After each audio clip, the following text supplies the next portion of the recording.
મિત્રો આજની મેચ છે પંજાબ વર્સિસ કેકેઆરની. બંને વચ્ચે કુલ મેચો થઈ છે બે છેલ્લા 2 વર્ષમાં, જેમાં કેકેઆર એક મેચ જીતી છે અને પંજાબ એક મેચ જીતી છે. હવે વાત કરીએ પિચ રિપોર્ટની વાત કરીએ તો આજની મેચ રમાઈ રહી છે અહીંયા ઈડન ગાર્ડનમાં, એટલે કે કોલકાતામાં. હવે ત્યાં એવરેજ સ્કોર છે 198નું, તાપમાન 32નું રહે છે, એટલે ઝાકળ ડ્યુ આવવાની સંભાવના ઓછી છે, જેમ કે તાપમાન સારું છે. અને સાંજના સમયે બીજી વાર બેટિંગ કરવા આવે છે અને પછીથી બોલિંગ હોય ત્યારે 10થી 20 ઓવર વચ્ચે ડ્યુ આવી શકે છે.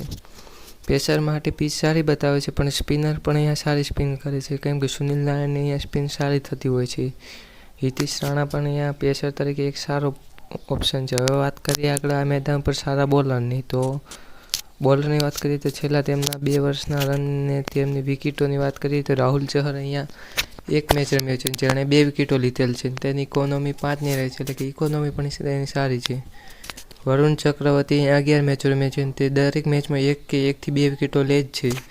હિતેશ રાણા અહીંયા 8 મેચ રમ્યા છે, તે પણ દર મેચમાં 1થી 2 વિકેટો લે જ છે. સુનિલ નારાયણ અહીંયા 11 મેચો રમ્યો છે, તો 1 વિકેટ તો દર મેચે લે જ છે. નેથન એલિસ અહીંયા 1 મેચ રમેલ છે, તેણે 1 વિકેટ લીધેલ છે.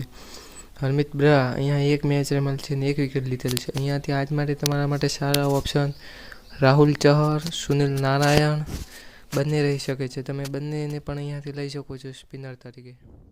હવે આ મેદાન ઉપર સારા બેટ્સમેનની વાત કરીએ તો તેમના છેલ્લા 2 વર્ષના રન છે, જેમાં શિખર ધવન અહીંયા 1 મેચ રમેલ છે, તેણે 57 રન કરેલ છે. પીસાલ્ટ અહીંયા 4 મેચો રમેલા છે, તેના દર મેચમાં 50નો સ્કોર એવરેજ હોય છે અને સ્ટ્રાઇક રેટ પણ તેની અહીંયા સારી છે. આર સિંઘ અહીંયા 11 મેચો રમેલું છે, તે 31 રન દર મેચમાં કરે જ છે. જીતેશ શર્મા અહીંયા 1 મેચ રમેલ છે, તેણે 21 રન કર્યા હતા. આંદ્રે રસલ અહીંયા 11 મેચ રમેલું છે, તેનો એવરેજ સ્કોર અહીંયા 19થી 20નો રહે છે. એટલે કે આંદ્રે રસલ જો કેકેઆરની બેટિંગ પહેલાં પડી જાય તો સ્કોર સારો કરે છે, અને કદી જો બેટિંગ મોડી આવે તો સ્કોર પણ કરી શકતો નથી. રિશી ધવન અહીંયા 1 મેચ રમેલ છે, તેણે 19 રન કરેલા છે. હવે કાલની મેચમાં પણ આપણે મોટું નામ જોઈને ટ્રેવિસ હેડને તો રાખ્યો, કેમ કે આપણે કીધું હતું વિડીયોમાં કે ટ્રેવિસ હેડ નહીં ચાલે. તેવી જ રીતે આજની મેચમાં તમે અહીંયા પીસાલ્ટ ને શિખર ધવનને રાખી શકો છો, અને કેકેઆરના બીજા બેટ્સમેન ઓછા રાખજો. ઓલરાઉન્ડર સામે જુઓ તો વધુ જઈ શકો છો. જીતેશ શર્મા એક ફિનિશર તરીકે આવે છે. જો બેટિંગ પંજાબની વહેલા વધુ વિકેટો પડે તો જીતેશ શર્મા પણ એક સારું ઓપ્શન છે. બાકી આશુતોષ શર્મા એ એક સારું ઓપ્શન છે, જે અહીંયા 1 મેચ રમવા નથી, પણ તે અત્યારે એક સારા ફોર્મમાં છે, એટલે તેને પણ ટીમમાં તો લેજો. બંને વચ્ચે 5 મેચ રમાયેલ છે, જેનો સ્કોર તમે દેખી શકો છો. સ્કોર એટલો હાઈ નથી એટલો લો સ્કોર, એવરેજ સ્કોર છે. અહીંયા ઈડન ગાર્ડનમાં આમાંથી છેલ્લા 5 મેચોમાં 1 જ મેચ રમાઈ છે, જેનો સ્કોર છે 182 રન કર્યા હતા કેકેઆરે, જ્યારે પંજાબે કર્યા હતા 179, અને કેકેઆર અહીંયા જીતી ગયું હતું. પંજાબ રન ચેસમાં સફળ રહ્યું હતું, અને વિકેટો દેખી શકો છો કે કેકેઆરની પંજાબ સામે કેવી પડે છે, 5-7, 4-7, 5. એટલે કે અહીંયા વિકેટો પણ કેકેઆરની પંજાબ સામે પડે છે, જ્યારે પંજાબની વિકેટો કેકેઆર સામે વધુ પડે છે. એટલે તમે કેકેઆરના પંજાબ કરતાં વધુ બોલર પણ રાખી શકો છો. એટલે કે 1-2 બોલર કેકેઆરના અહીંયા વધુ રાખવા છે. તમને લાગતા કે આજની મેચમાં સારું પરફોર્મન્સ કરી શકે એવા બોલર સાથે તમે આજ જઈ શકો છો કેકેઆરના. પંજાબની પ્લેઇંગ 11માં વાત કરીએ તો આ છેલ્લી મેચની પ્લેઇંગ 11 છે, પણ આજે લગભગ શિખર ધવન પણ જોવા મળશે. સેમ કુરને આજની મેચમાં તમે લઈ શકો છો. પછી તેના બાદ તમે જીતેશ શર્માને પણ આજની મેચમાં લઈ શકો છો. પછી શશાંક સિંહને પણ આજની મેચમાં તમે લઈ શકો છો. આશુતોષ શર્મા પણ એક સારું ઓપ્શન રહેશે. અને આશુતોષ શર્મા કે જીતેશ શર્મા બંનેમાંથી તમને એક રાખજો, બંનેને ના રાખતા, બંનેમાંથી એકને રાખજો. બાકી કાશીગો રબાડાને પણ તમે રાખી શકો છો, અને હરમિત બ્રા અને હર્ષદ પટેલમાંથી તમે આ એક સારું રાખી શકો છો.